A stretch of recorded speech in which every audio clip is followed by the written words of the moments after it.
Good Tuesday evening to you. This is Brian Griffiths. Welcome back to the show.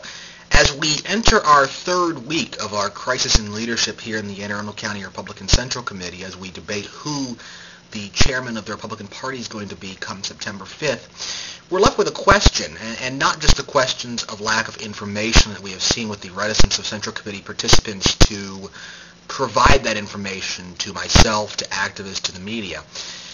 The question really becomes, what are people doing in order to prevent this crisis from worsening? Has anybody made any overtures yet to broker a peace between the two sides so that we all, the party, the activists, and the Central Committee members themselves, can move forward? And to date, we haven't heard of anybody making any efforts in order to broker some sort of peace agreement.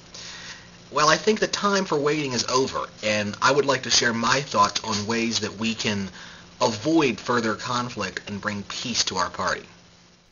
I recommend a 4-point peace plan to address the current situation on the Central Committee. First, the members of the Central Committee will reach a consensus to nominate a new, compromise chairman to complete the remainder of the current term. Second, each Central Committee member will be allowed to speak uninterrupted for up to 4 minutes on their thoughts about the current situation at the September 5th Central Committee meeting.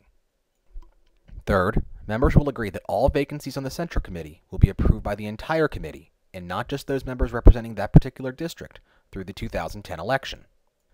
And finally, members will agree to allow audio and videotaping of Central Committee meetings for public consumption, except in those cases in which they are meeting in executive session.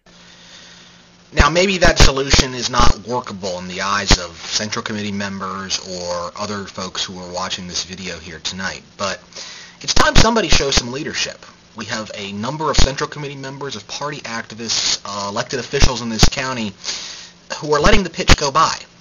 There have been many opportunities in which somebody should have been able to step in and say enough is enough, and hopefully I will be the first of many to say that enough is enough, and that it's time to move forward and try to work a sensible solution to this problem. I challenge other activists and elected officials to come forth and try to broker their own peace agreements, say that enough is enough, and that it's time the party look forward to working on things that really matter. I hope you'll stick with us as this crisis in leadership coverage continues. I'm Brian Griffiths. Thanks for watching.